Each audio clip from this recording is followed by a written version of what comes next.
Riley's here, Riley's here. She made it.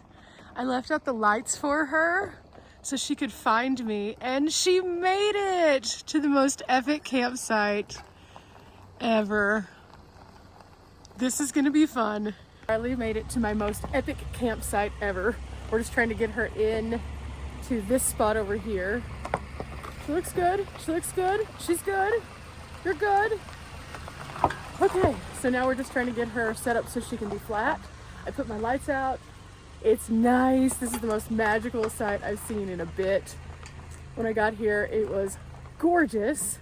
Has all of these nice little stone structures, and I figured this is it, this is it. Okay, well, she was working on her bubble. She figured out her bubble. She's good. She's not tilted too much in any way. Because of the way that she has to sleep, it's a little bit harder to get level and comfortable. With mine, I can sleep in either direction, so it doesn't really matter if I'm tilted a little bit. So that's kind of the reason I have the bed set up the way I do. But with hers, it only goes like one way. So with that said, we are all present and accounted for. Our other friend is not going to be able to join us tonight. So tonight it's just me and Riley, and we're having a campfire, and we're going to do a little camp cooking. It is kind of cold outside, so I went ahead and put on the panda, but it's supposed to otherwise be a nice night. So we thought the fire would be a great way to kind of just cozy up a little bit. I already have my chair outside.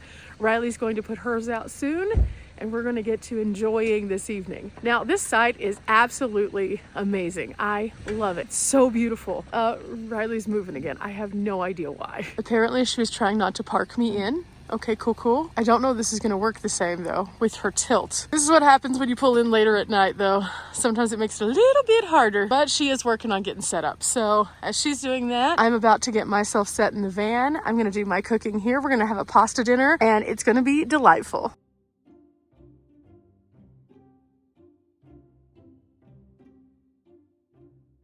Okay, it's a little bit chilly outside, but I'm gonna brave it and keep the door open so I can cook some food. I'm trying to reduce any kind of wind because I want my Coleman stove to be able to have the optimum conditions. So instead, I have put together my little small table and I have the stove out. I'm gonna go ahead and get the Ridge Monkey started for some boiling water, and we're just gonna make a super simple pasta dish tonight. I'm not gonna do the most. I'm not gonna add a ton of stuff. I have one ingredient that I'll be adding to it other than the sauce, and that's about it. So today's recipe is 3 simple ingredients. It's pasta, it's sauce, and it's pepperoni. Just for reference, I found this new creamy roasted garlic pesto. I thought this would be delightful today just because we wanted to try it out, and I don't want to do a lot of stuff with it. I just kind of want to serve it as is so we can get a full flavor, and then after I'm able to taste it, if I need to add any seasonings, I'll do that. The pasta we have today is tortellonis. These are great for just about everything. They're going to be really delightful in this cream sauce, so I need to get these boiling. And then the pepperoni are just these pre-packaged pepperonis that I picked up at the Dollar Tree, and what I'll do is whenever I'm ready to serve these up, I'll cut them up just a little bit more and add them to the sauce after I've put the sauce with the pasta. Really so easy that anybody can do it. These are all just regular grocery store ingredients. There's nothing fancy to this, just showing that with a little bit of water and a little bit of love, you can have something delightful. What's going to be really good though is the dessert that I'm going to be cooking after. So this is going to be a good dish, but that one is going to be a great dish.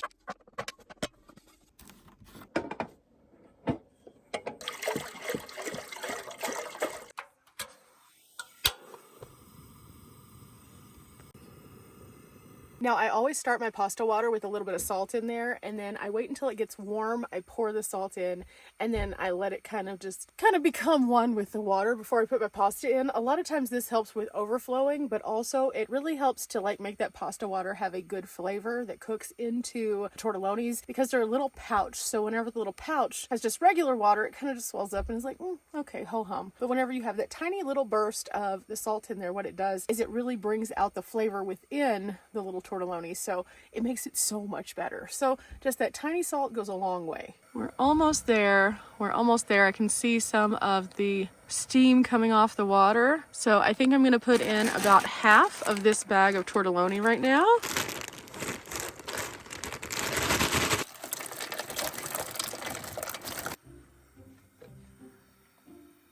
Working on this, Riley is over here getting set up. Also, she's making garlic knots, and then she is getting our fire established so we can have a cozy fire night. This is gonna be great. In the meantime, she just keeps trudging back to her car. It looks like we're doing pretty good, so I need to stir. I'm also probably gonna turn these down just a bit so they can cook a little bit more slowly now that we got to temp for the water to boil. Right about there. Cutting up all of the pepperonis. I'm just going to cut them in half so they're more manageable size, because these are a little bit large like this, but if I cut them in half, that's much more manageable. I may even cut them into quarters. We'll see. Okay, here we go again. Time to stir. Everything's floating nicely, so that means it should be done soon. And then I will drain most of the pasta water, but not quite all of it, because I want to have a little bit of that flavor with that saltiness in there before I add the cream sauce. This is gonna be good. This is gonna be super good. Just gonna let it cook on low for a bit, and that way all of those will start to expand and almost pop open, but not quite. Meanwhile, Riley is making progress. She's over there building fire!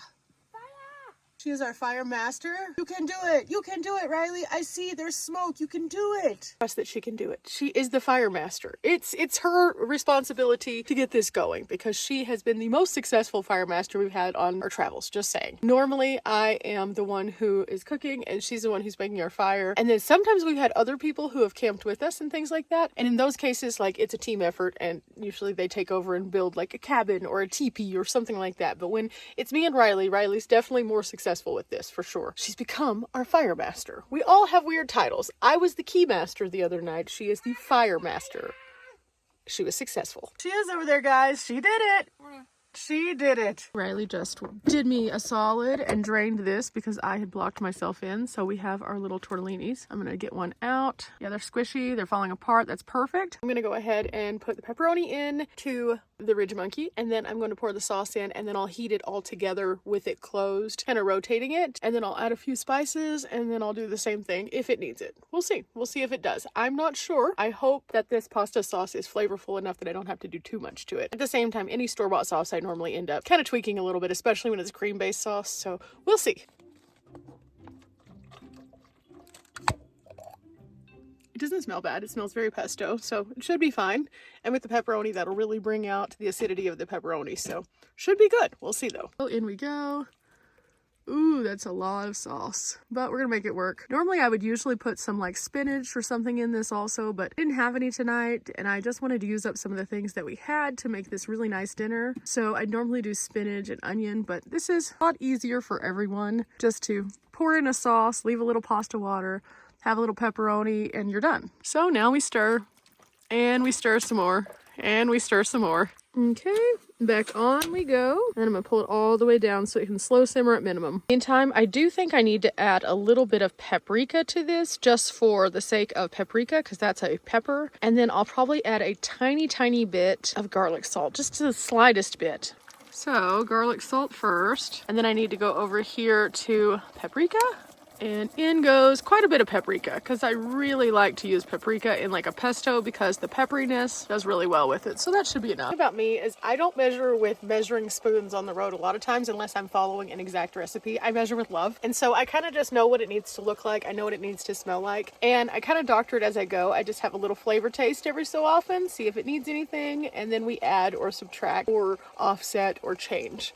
And so this is smelling pretty good, but it doesn't need to be stirred. Stirring in that paprika, getting all of that off the bottom so it doesn't stick. Getting nice and creamy. Now, one of the things that I always tell you guys is with just a little bit of ingenuity, you can make just about anything. Now, I'm making a super simple dish today. Super, super simple. It's just literally boil water, put pasta in, add some sauce, and cut up some pepperonis. That's it. Everyone can do this. So whenever you're on the road, you can have good, flavorful meals with just a pan and a stove. That's all you need, is something that you can cook your meals in. I have a lot of other things that I also use in the van, but at the same time, I use those because I just genuinely enjoy trying things out. You don't have to have all of those things. You can have one of those things, like this right here. This Coleman stove has been with me since I got the van. Before that, I used a tiny backpacking stove, and I would have all sorts of interesting things just based on what I could heat up with that. And I think that it's fun to just play with food in general, so I definitely encourage you guys to do that. But right now, I am getting so hungry, and it is almost time for us to start the most easy dessert that we're probably going to make. This one is literally 3 ingredients. Well, 4 if you count water. Now, for our dessert, it's going to be in 2 phases. The first phase, I need to get our sauce ready. So I'm going to be using the Joule because it's just the easiest way to do this. And the Joule, of course, is my little electric kettle that I just plug in, and it's low voltage. So what I'm going to do is I'm going to go ahead and get everything in here that's supposed to be in here for this sauce. And then I'm going to mush it all up really really good with just a regular spoon. And then after that, then we'll plug it in, and it should only take like 3 or 4 minutes, and we'll have the sauce. And then you'll just set it to the side so it can thicken, and then we'll make the base for our dessert, which is going to be so good and probably one of the simplest things that we've made here on the channel. I'm always looking for interesting ways to make cookies, and I think I found a way that chef's kiss. For the sauce, I'll be using half of these raspberries. I'll be using 3 of these little honey packets, and then just a little bit of water, just to make sure that it turns into a nice mushy deliciousness. So about like that. Now we have our honey, and these just twist open so they don't make a big mess. And then we just empty them straight on top of the raspberries. Okay, so on this, I've just got the raspberries and the honey in here, and I'm just using a plain silicone spoon just to kind of mush, because I need them to be a little bit more emulsified than they are. So by just mushing, it gets them nice and gooey and delightful, which is perfect because that's going to build the glaze. So after I get this all done, I'll add literally the smallest, tiniest bit of water, just so that I can do this a little bit differently. Normally, you could use powdered sugar with this, and it would be really good. In some cases, you could even put like a delightful like juice in there, like a fresh fruit juice, but today, this is how I'm doing this. I've done this glaze several times. I've used cornstarch with the powdered sugar. I've used Chambord with powdered sugar, which has been really, really delightful, but very sweet. For this, the base of it's going to be pretty sweet also, so I kind of still want to keep a little bit of the tartness of the berries. So got it nice and emulsified. This looks good. Just basically looks like I used a blender, but I just needed to add that little bit of liquid, the honey, and that's what made it all come together so quickly. Okay, and now I'm gonna turn this on, and I just need this to heat so it gets to like a boil, so I'm gonna cover it, and the jewel comes through again. Meanwhile, on this side, I think it's time that I can turn this off. It's cooked exactly how I need it to be. Just making sure nothing sticks to the bottom. After that's ready, it's going to be really, really tasty, but I need to put it on something. So today I'm actually going to be bringing out my mini dash for the first time. Now the mini dash is amazing because it does all sorts of cool stuff. I have one of these at my base camp. It's just a little waffle machine. And with this, I liked the one I had at the house so much that I decided I needed to go to the store and find one. So now that I have this, this opens up a lot of opportunities for us on the road for just different stuff, from breakfast ideas to something a little bit more tasty. So today I have these cookies, which are just Pillsbury monster cookies. So I'm going to spray the mini dash so that nothing sticks. I'm going to pop these little pre-mades on here, waffle them out, and then we're going to use this glaze on top of them. Now let's pull out one of these cookies, put it on, and then close it down. This works. The mini dash only takes about 400 watts, so that makes it super efficient for having a random cookie on a Tuesday or Wednesday or Thursday or any day that I want a cookie. I'm not sure if it's because it's the kind of cookie that we got, but oh my goodness. Wow. That's crazy. It's almost done. It's not quite, but it's almost. So we're gonna leave it in there for just a second more. Okay, this is looking close.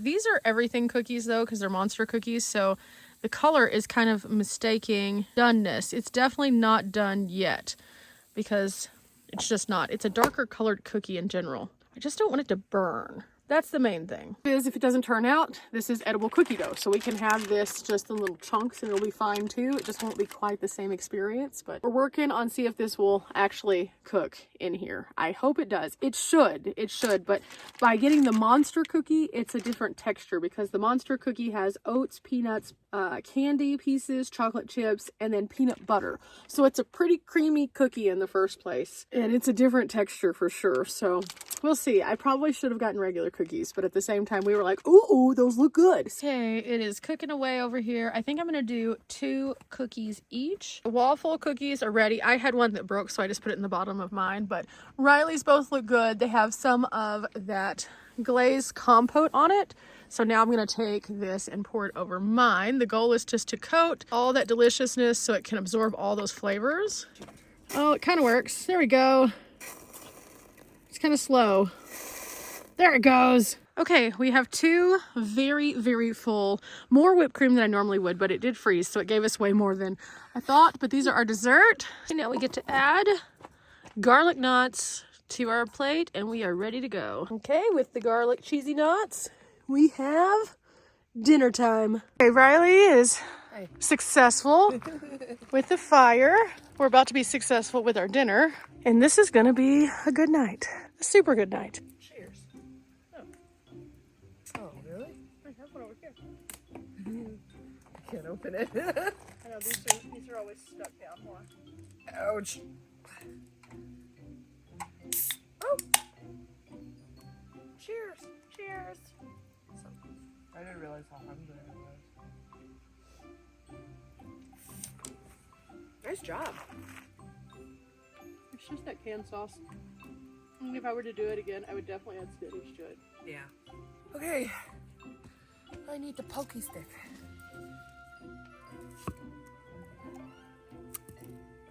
Oh no!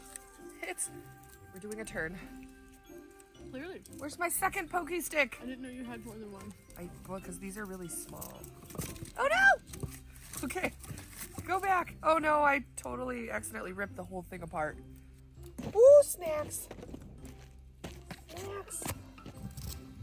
Oh no. I chopsticked incorrectly. Oh no. I can just somehow figure out how to turn it to the other side. Fire! There we go. Let's put this here. Let's try to. Oh. Cheez-Its box for the wind. Ow. For the wind. And then we can stick this perhaps under here. I can push that open. Where's the pokey stick? Honey, it's not doing the thing it's supposed to do. It was doing good. See, it's going. It's going the wrong direction. Aha! Aha! There you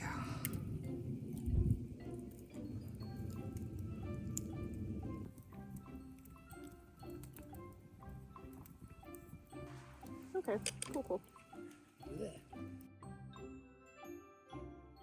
Riley's adding a few more lights since we have at least one more log to burn because it's pretty dark off in the distance over here. So we heard some noises. We're now the noises, but we're trying to get everything kind of where we can see around camp, and then we'll turn all of these off before we go to bed so that it's not like super disruptive or anything. So yeah, these are the greatest lights ever though. These are the ones that Anthony told us about that we ended up with. They do all these different colors. It's really, really cool what you can do with these at camp just to illuminate it so that you can kind of see your barriers and things like that better in the darkness. Also, this little light Riley has been so instrumental. If you haven't seen this, go over to her channel and check it out, but it's really, really cool.